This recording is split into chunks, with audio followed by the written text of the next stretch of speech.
Hi, everybody. It's Alex Jarett. Welcome to Technology Executives Review, our video show and podcast. I'm Alex Jarett, your host and founder of Technology Executives Club, and again, Technology Executives Review. And you can watch all of our videos at technologyexecutivesclub.com. And we just opened up our YouTube channel under the name of Technology Executives Review. At the time of this recording, there's only a couple of videos on there, but check it out. Maybe you'll see this 6 months from now. You'll see all the videos will be loaded, and it's awesome. We're pretty psyched about it.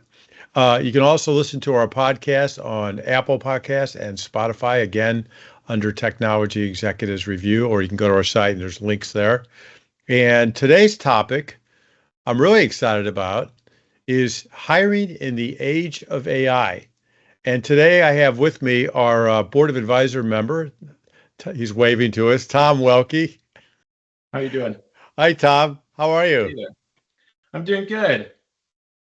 It's good. So Tom is partner at RSM Solutions, and that is a recruiting, retained search, staffing, the whole thing, right? Yep, You do it the all, whole gamut. right?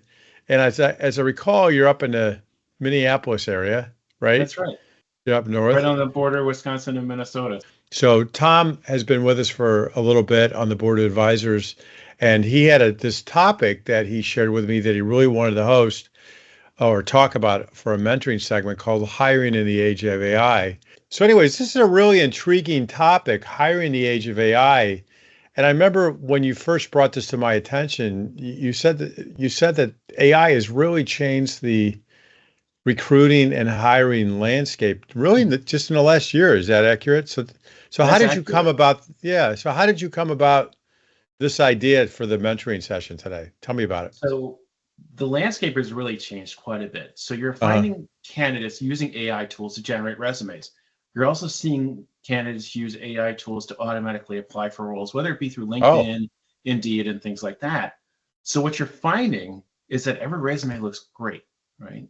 And it's starting to be very, very confusing for hiring managers in terms of, because it used to be in the old days, right? 60 to 70% of the reason why you talk to somebody was, hey, the resume looks great. And 30 to 40% of it was commentary from an internal or external recruiter. That's kind of moved a little bit. It's kind of shifted in that 30 to 40% of the reason why you talk to somebody should now be on the resume, based on the resume. 60 to 70 should be based off of your commentary, which leads to something interesting, which we'll talk about here today. It's becoming really, really critical for hiring managers, especially tech hiring managers, to work with their internal HR department or external HR to not look for keywords and instead look for specifics of what they're looking for. Because if you're just looking for keywords now, like I'll give you an example, candidate A and candidate B, both are DevOps people. Both will have Kubernetes. Both will have CI/CD process, Teradata, all those Terraform, all the things you'd want to see. Candidate A has been on a team of 2 people. Candidate B has been on a team of 7. Almost identical resumes, but 2 extremely different candidates. Same thing in the dev space. Same thing with the PM space and BA space as well. So things have changed dramatically over the last 12 months.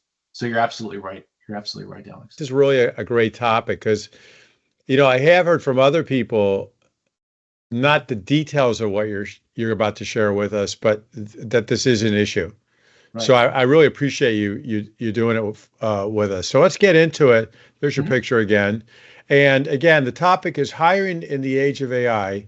And I'll just read it and then you can tell us about it. If you are hiring and interviewing the same way you did 12 months ago, you need to change. Tell us about that.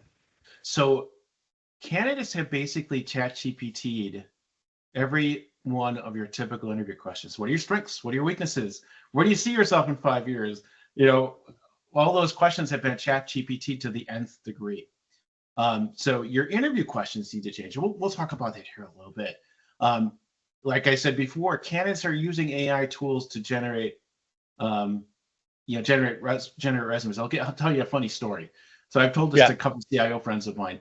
I write my own job descriptions and have for a long, long time. So it was late on a Thursday. It must have been like 8 or 9 o'clock on a Thursday. I'm like, I want to get this done before Friday rolls around and I just run out of time on Friday. So I was writing a job description. It must have been 8 o'clock on a Thursday night. Yes, I am geeky enough that I do this on Thursday night. So I was typing for a SQL BI role, right? And I misspelled SQL once. I put SQ1 as opposed to SQL in one of the bullet points. Guess how many resumes by Friday morning at 9 o'clock I got with 7 years of SQ1 experience? About 2 dozen. Yeah. So there is no way that someone's as geeky as I am, and this happened to be at 9 o'clock or whatever on a Thursday night, saying, "Oh yeah, I'm going to apply for roles on LinkedIn." And number two, there is no such thing as a Q1. So this told me something. This happened. I want to say back in. Wait. So you put an app, a call for a job. Right. I put a job description up on LinkedIn. Job description on LinkedIn, and it had this fake code. Yeah. SQ1. I misspelled SQL just on accident and said SQ1 as opposed to SQL. This must have been like December, January. And you got like 2 dozen people that have had years of experience in SQ1. In SQ. So that got me thinking. It got me thinking. Okay, wait a second. Did you hire any of them? Yeah, no. So what's causing this? And you're starting to see this happen all over the place. In that, like, I'll work on, most of my roles have a really strong business mindset to them, right? They'll talk about having that data that you're analyzing actually make an impact on the business. So my job descriptions oftentimes really paint a solid picture of not only who you're going to be working for, but what the real purpose of the role is. So I'm starting to see this. I just yesterday I was responding to candidates for a role I have in Indiana, where once you know it, about 70 to 80% of those resumes have percentages of impact on everything from ETL processes to speed of data, speed of this and speed of that. When in actuality, if you read through the bullet points, it doesn't make any sense. Mm-hmm.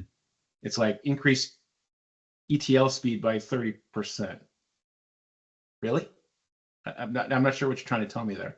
Mm-hmm. So you're starting to see this happen where it's really becoming important to kind of cover the entire life cycle of finding candidates differently than you did, 12 months ago. We're pre-12 months ago, pre-AI tools being available to everybody. It was weighed more towards the resume. Right. That's what I'm hearing. Mm-hmm. So, you could have a phenomenal resume and it was pretty much like, hey, you know what, this person's probably our fit. Let's just interview them to make sure we're not missing anything. And now you're saying it's different. The balance is different. You need to weigh more of the rest of the interview process as much, if not more, than the resume. Exactly. At this point.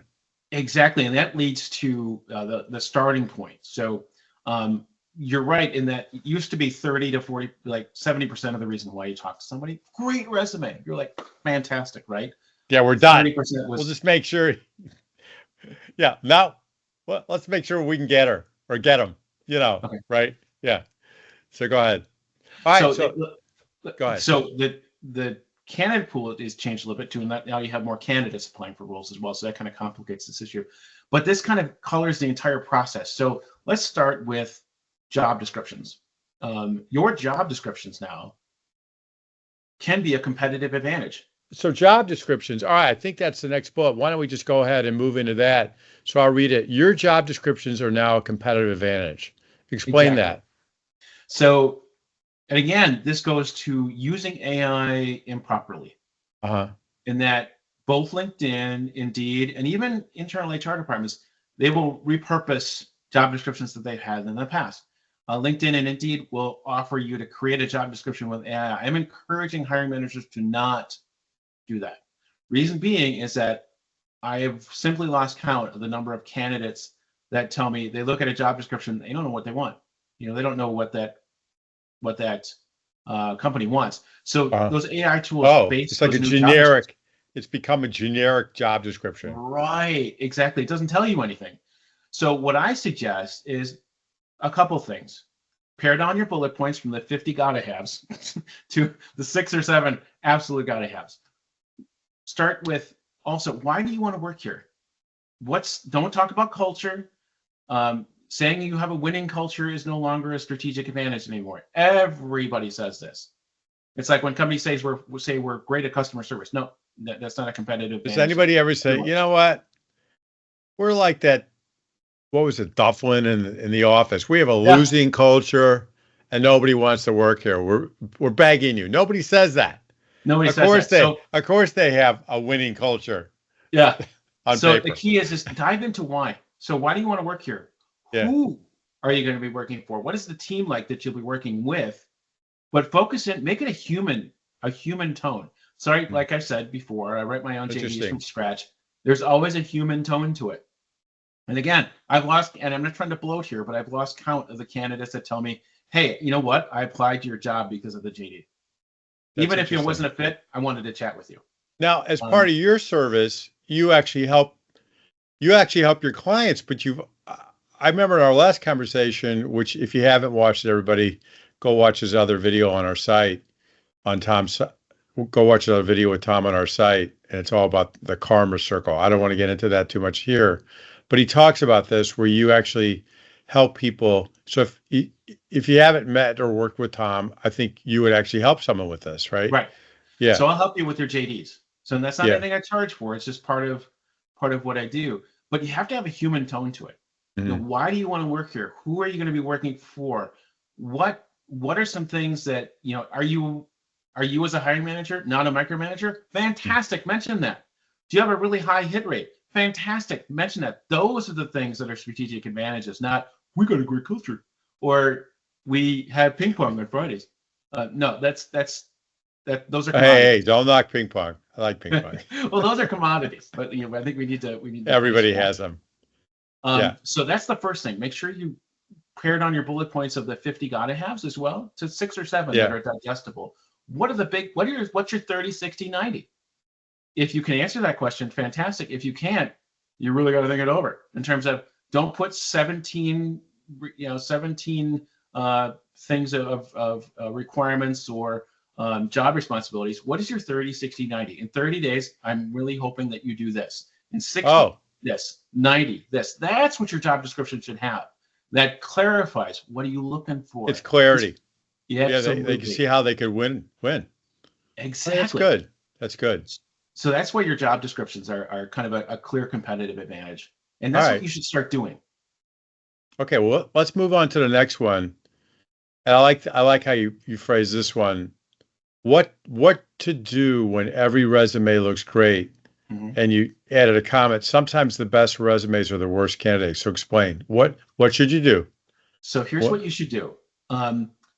Number one, expect that the candidates applying for roles aren't reading your job description, especially if it's generic. Now, the ones that I write, I do see comments where it's like, hey, I read your JD and I wanted to apply. But I ask C-level, VP, and director level hiring managers that are listening to this, whether you're in human resources, whether you're in IT, whether you're in operations, right?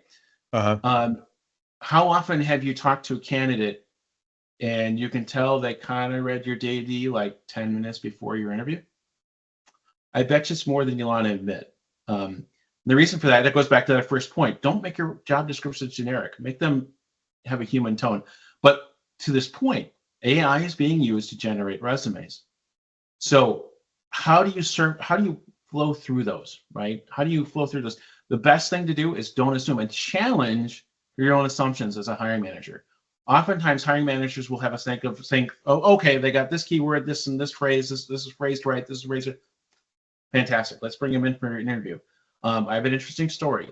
Some of the very best candidates that I have placed that have stayed on for long periods of time had an original resume that would have never passed through an applicant tracking system or an ATS. Today. The reason being is that I didn't use a machine to do it.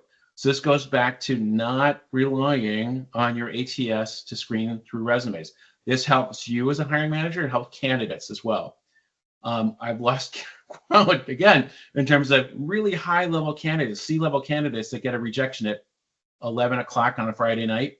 Come on, let's be honest. You have your ATS machine on responded to candidates at 11 o'clock on a Friday. So it's automatically, so the ATS, because I haven't looked for a job since forever. Mhm. So is what you're saying is that the ATS is the applicant tracking system, Right. is automatically reading these and it's doing the first pass? Right. So you know, as an applicant, you really do have to now use these tools to counteract that. Right. And make sure you have your keywords in there. Otherwise, you'll never get past the ATS. Is that accurate? That's accurate. And here's where I'm telling hiring managers, especially in HR, stop relying on your ATS. You're doing yourself a disservice, and you're doing candidates a disservice. Again, this is where those job descriptions come in handy. This is where this process of recruiting has changed over the last 12 months. If you're using your ATS to filter through resumes and automatically reject people, stop it, because you are doing yourself a disservice. Like I said, some of the very best candidates I placed over the last few years have been ones where the original resume would have never paid it past an ATS. So how do you do it? So here's what you do instead. Yeah. Don't assume. Here's what you do. You put together a list of 4 or 5 questions, really no more than 6. Yeah. You confirm their visa status. You confirm their compensation numbers. You confirm a couple other things in reference to their skill sets. And here's the gotcha. Put in a couple questions in that email that you send to candidates that apply. Yeah. That would show that you're paying attention to the resume, but not so much. Because what you want to do is you want to put a couple questions in there where you're testing that candidate's patience a little bit. Every C-level VP and director level hiring manager listening to this podcast knows one great rule. They are going to hire people that are going to be business facing. They're not going to be sitting in front of a screen 24 hours a day. They're going to be interacting with real live people. Mm-hmm. Every hiring manager listening to this knows this great rule. What's the one thing they don't want? They don't want their VP of marketing or CFO or VP of operations coming to their door, knocking on their door and saying, "What the heck are you doing to me? Why was Jeremy in this meeting? He treated us like we were idiots." That's the very last thing that most hiring managers listening to this podcast want. So the reason why you ask questions prior to even talking to a candidate is to test 3 things. Their writing skills. Everybody says, "I've got great communication skills." Well, outstanding. Prove it. So you want to test their writing skills. Number 2, you want to confirm, are they in your compensation range? Do they, if you don't sponsor, you want to confirm that. But you ask a couple questions that are specific to the role that you're trying to fill. Mm-hmm. That tells you, again, communication skills, written communication skills, but it tells you, can they clearly explain themselves? And are they patient enough? Do they say, "See your resume"? Well, guess what? If they say, "See your resume," that's somebody you probably want to take a pass on. So you start, but don't assume and challenge your own assumptions. Just because the resume doesn't look perfect doesn't mean they wouldn't be a good fit. So there's lots of people in the security space looking for work right now. Lots and lots. Mm-hmm. Oftentimes you'll see hiring managers presume, oh, they don't have CyberArk, or they don't have Fortinet, or they don't have a CISSP. And you come to this automatic assumption of, oh, they're not a fit then. No, that's an improper assumption. Ask some questions to clarify your view and wait for their responses. This will probably cut your time in half in terms of the actual candidates you want to consider. Oh, because here's what happens. Yeah. You start sending questions out, you're going to figure out who's serious about a role versus who just is fishing. I call it shopping without a wallet.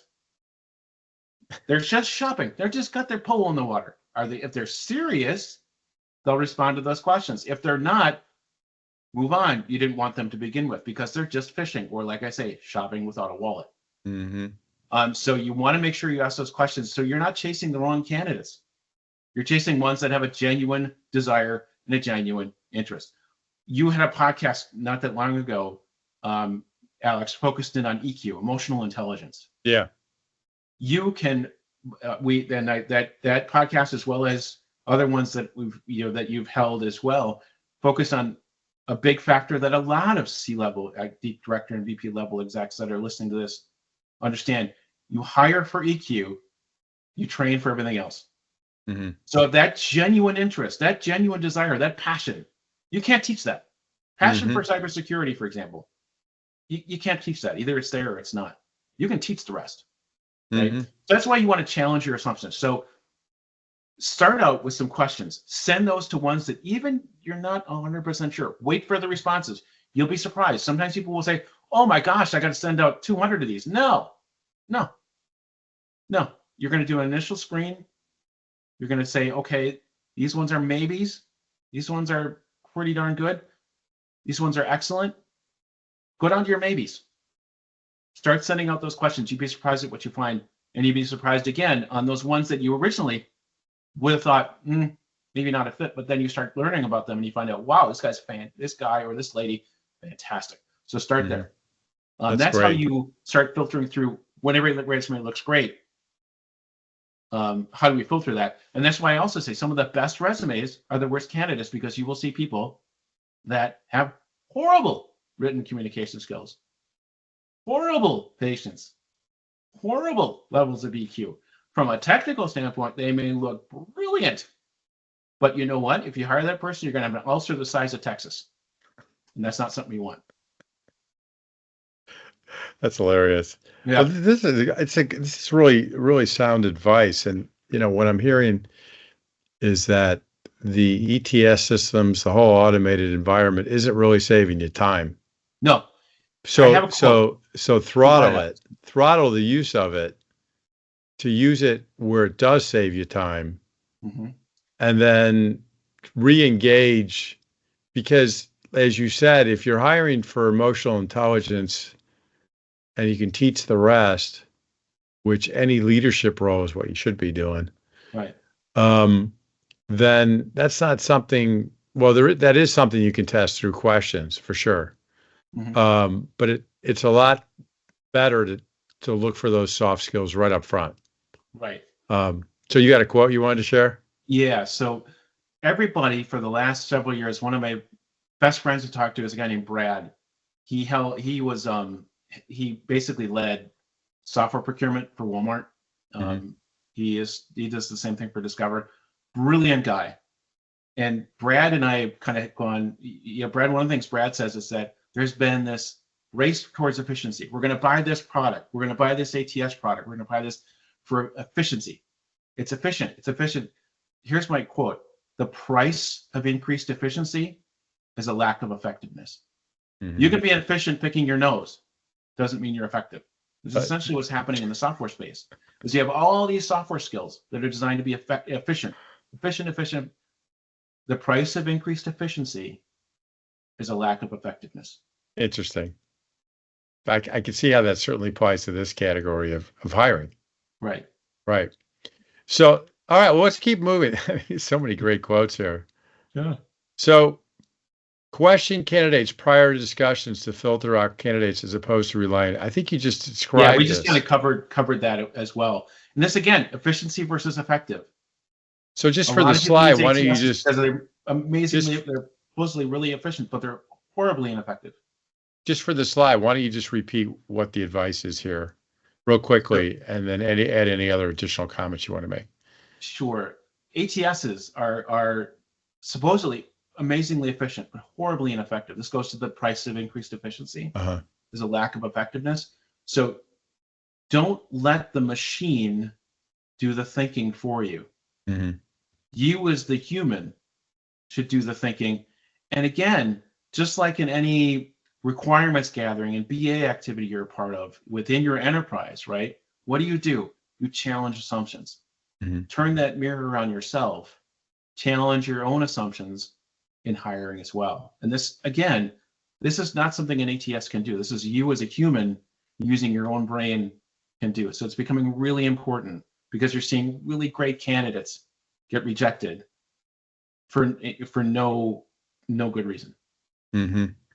Okay, so I get that. So what do you mean exactly by question candidates prior to discussions? Can you explain that again? Sure.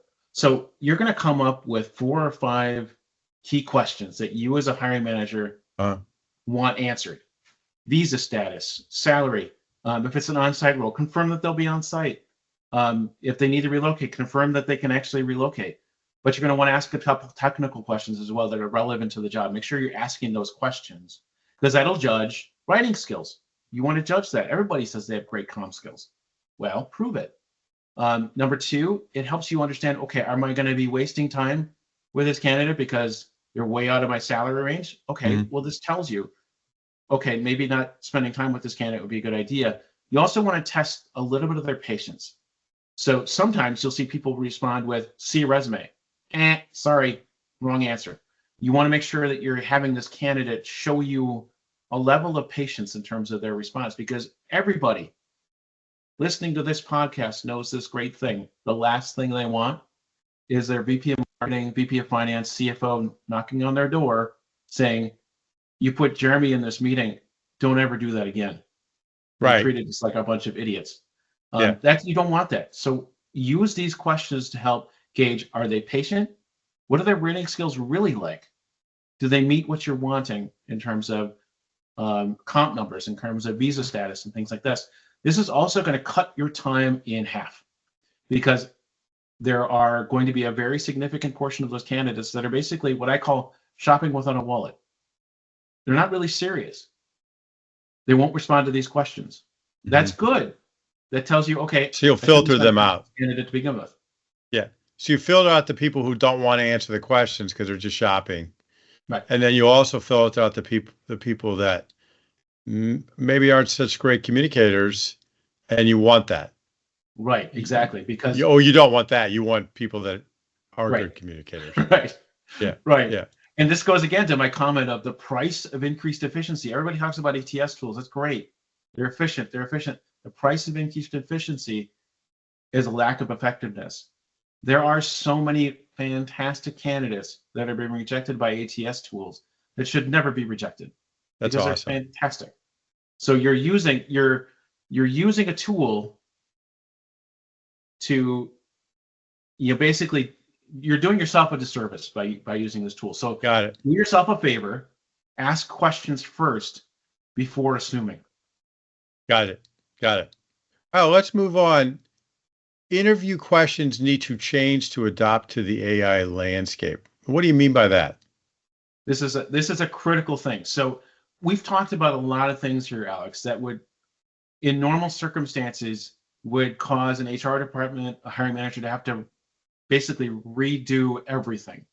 I'm not saying that you have to redo everything in your hiring process, but what I am saying is that there's certain things, simple things you can do to help you get better results, spend less time, and give your and do your company more get your company a better group of candidates, as well as again, you're doing yourself a disservice by letting the tools do the work.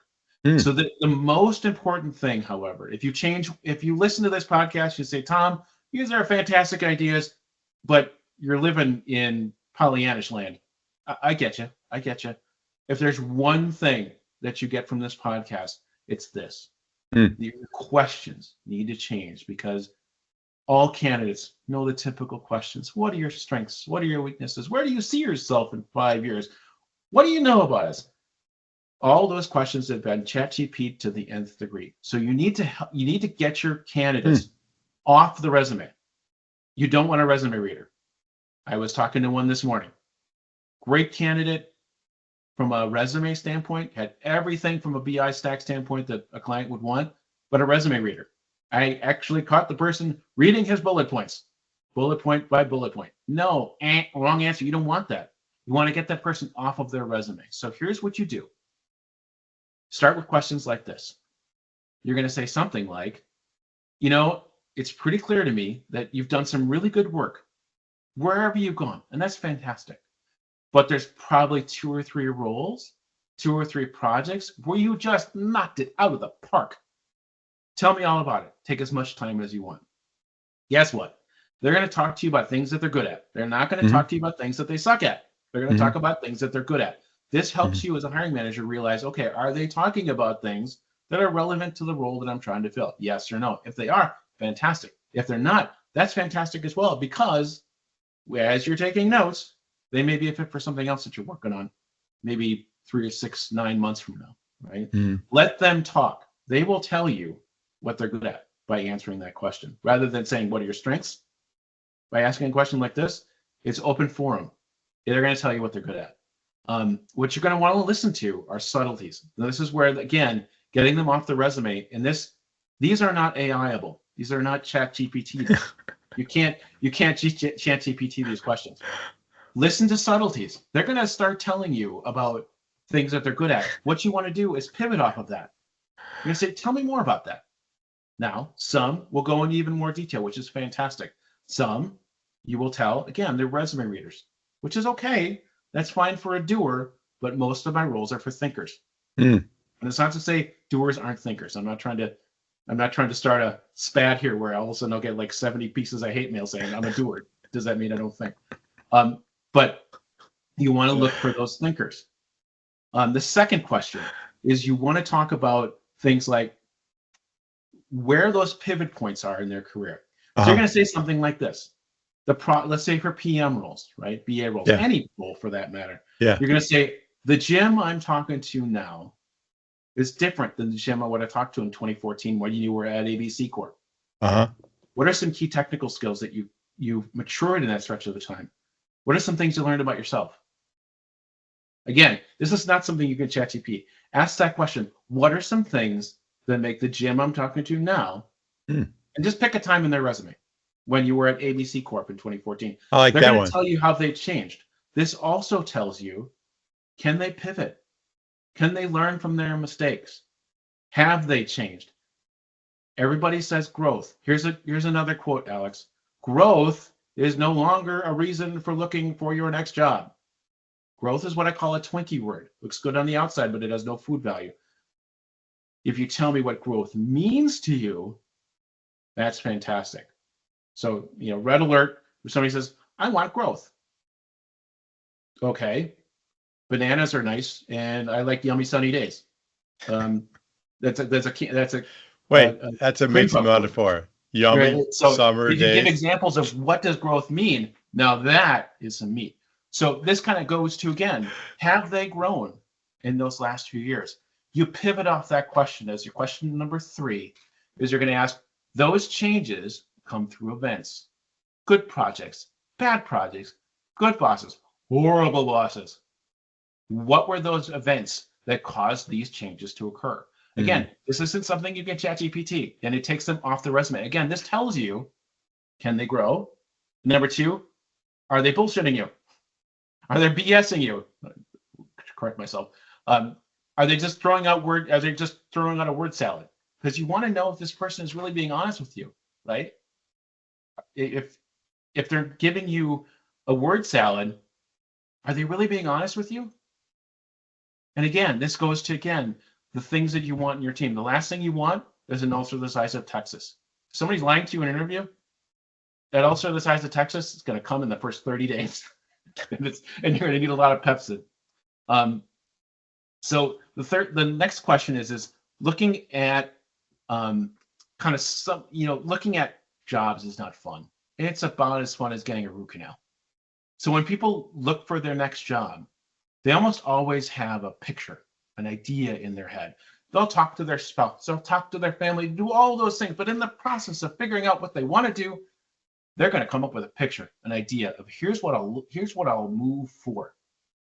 And I'll say, what does that picture look like? Fill it with all kinds of color. Again, this helps you understand, are we going to be a fit for one another? One of my favorite hiring managers is a lady named Jean. She said, I use this question as my conference room test.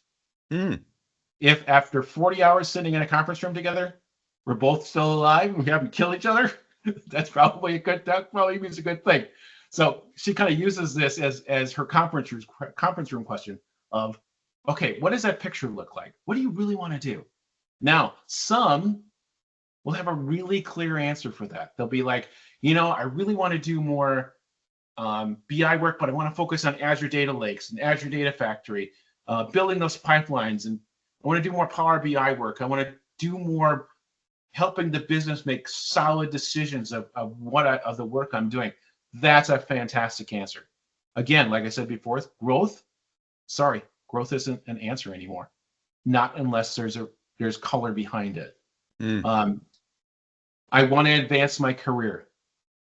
Sorry, that's a candy answer.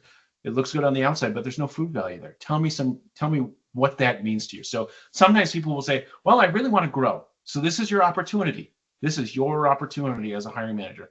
You're going to say, great. What does growth mean to you? It means different things to different people. Growth is as unique as the person. So you're going to want to listen. This is where as you've been kind of hearing the tone here. Listen for those subtleties, because they're going to tell you who they are. They're going to tell you what they want. My final question to ask is always something like this. In everyone's career, everybody's going to come across a favorite boss, a favorite supervisor, good group of teammates that they will work with again if given that opportunity. And you're going to say, I don't need to know their names. Keep the names private. I don't want to know that. But tell me more about them. Tell me all about them. Because this will tell you fit. This will tell you, okay, to Gene's conference room test, are we going to kill each other after 40 hours? Or is this going to be something where we're both going to win, right? So the follow-up... These are great questions. These are great questions. So the follow-up questions are even more relevant, because you're going to listen for subtleties.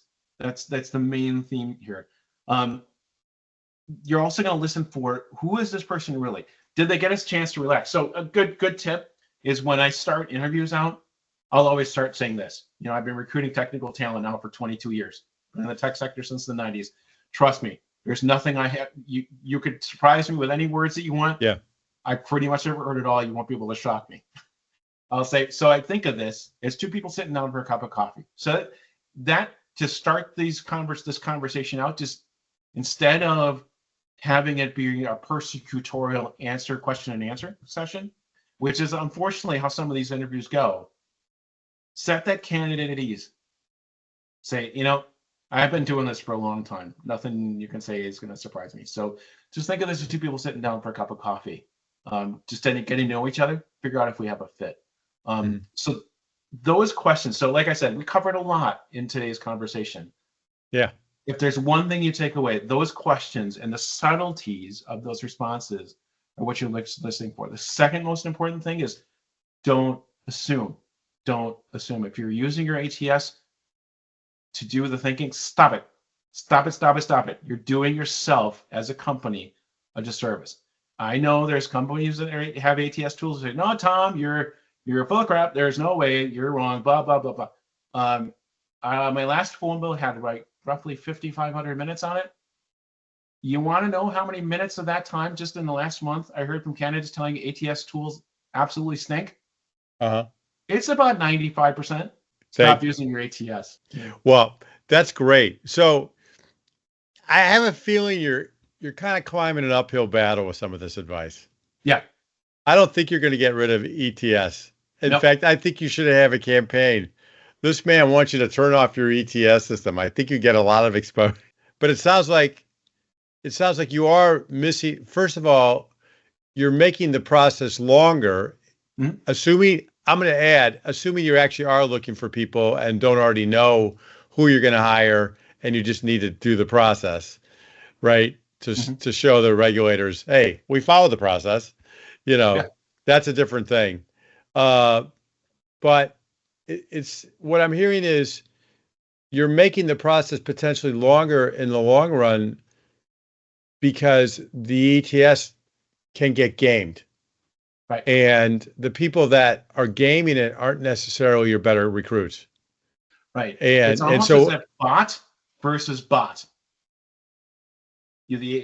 Canada's using Canada's using AI to generate resumes to combat a bot that's basically an ATS, and they're going head to head against each other. That's a losing battle. Yeah. So, as a candidate, by the way, what I'm hearing is make sure you're botted up to at least get through that. If you don't know someone in the company, to at least get through that first pass, because you'll never get past. You have to do So one of the things that in the So tips that I send it's to a candidates sometimes is, instead of using an AI tool to do it, basically what you want to do is create silos of your resume. So let's say you're a BI person, right? mm, That also has some BA skills and some data analyst skills. You're going to have 2 or 3 different resumes. One that's going to be purely BI in focus, one that's going to be BA in focus, one that's going to be DA in focus, and one that combines all of them. Take a look at print out 7 or 8 job descriptions from the roles that you're applying to. Yep, I get it. You may be applying to everything on the planet. That's great. But for most people that are sane, you're probably applying to 3 or 4 different kinds of roles.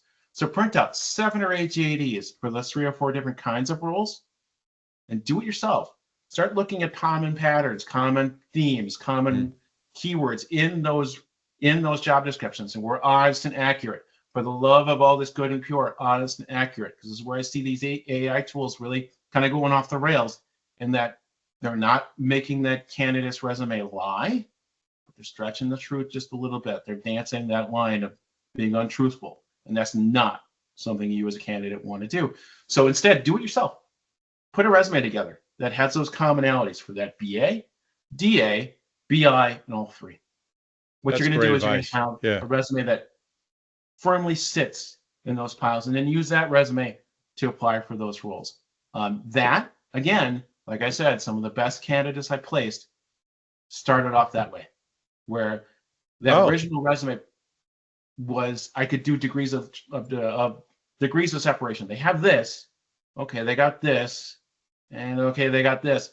That means they got to have this. So make sure you have the buckets, so like different silos of resume. That's going to do you much more favor than using an AI tool. But you're right, Alex. You need to at least have, that's the basics. You at least need to have a resume that reflects the requirements and responsibilities for you got to get through the machine. There's no way around it. And so that's interesting. You, again, challenging those assumptions. This is why you send questions. Don't assume. Well, anyway, you can still filter. You still can use it to filter people, because if they don't have the basics, then you don't want to talk to them anyways. But you can't assume anymore that just because they got through filter 1 that they have the basics. That's the bottom line. Exactly right. Yeah. So you got to use these other, and you're not really testing for EQ unless you give them a test. Hey, okay, you passed that. Now you got to take our EQ test. That's valid. Right. You know, I told the story in that other video you referenced. I took, when I was in the first couple of sales jobs for big companies. Right. My first sales job, I didn't have to do that, but formal sales job. But then I started working for bigger companies. That was part of the process. They would give you tests to see if you were the kind of person that would fit in their environment, and also take action. You know, because salesperson, they wanted hunters. They wanted to see if you were a hunter or a farmer. They wanted to see what your natural, emotional intelligence was. Would you be a fit in team selling, for example? Back in the day when I was doing that. And to tell you the truth, I was more of a hunter, and I had to learn team selling. But they did do what you're suggesting, because back then there was a lot of in-person interviews. We didn't have all this stuff online. Right. So a lot of the stuff that you're talking about sounds very familiar. That's what people used to do. And you're saying that maybe it's time to go back to some of the basics now. Yeah. You bring up an interesting quote here is that we're moving towards something rather dangerous, in my view, and that we are taking the human out of human resources. Now is the time, perhaps more than any other, where we need as much human as possible. We need as much human as possible in human resources. Right now, what's happening is you're taking the human out for the sake of efficiency. Again, going back to that quote that we had before, the price of increased efficiency is a lack of effectiveness. That's really interesting. I have to look that one up. Yeah. All right. Well, this has been awesome. Really a great job today. Any parting comments you want to make? Other than Alex, thanks for hosting this. Anybody that's interested, you'll have a link to my LinkedIn profile. There are CIOs that are listening to this that are dear friends of mine. So thanks for tuning in. Thanks for coming along for the party. Yeah, it's been great. And I just want to remind everybody, if you haven't seen Tom's other video or podcast with me about, we call it the Circle of Karma. That's what I named it. Be sure and watch that. And he is serious about helping people. So be sure and reach out to him if you want help on any of these things. And again, you can watch all of our videos at technologyexecutivesclub.com. We have the new YouTube channel called Technology Executives Review, so you can watch all of them. At the time I'm recording this, you can't watch all of them there. We just launched the channel, but you can. We're putting all. It's going to align with the podcast, and then we'll put all the putting all the shorts on there, so you'll be able to do that. Listen to our podcast under Technology Executives Review at Apple Podcasts and Spotify Podcasts, as well as our site. If you're at our site, be sure and join our complimentary Insiders Club, which is essentially our newsletter service. You can keep up to date with great content like the one that you're watching today with Tom, as well as some other stuff. And if you want to get involved and be a regular on our media network, be sure and reach out to us and ask about our Board of Advisors program. And the Board of Advisors is the Board of Advisors to the technology community. And it's also a great way to help others, like you just saw Tom do, while you expand your executive brand and build your network. So be sure, if that's of interest to you, book a discovery call on our site. Thank you for attending. Thanks again, Tom. We appreciate you doing this for our community. And it's our honor to serve you and your team. Again, visit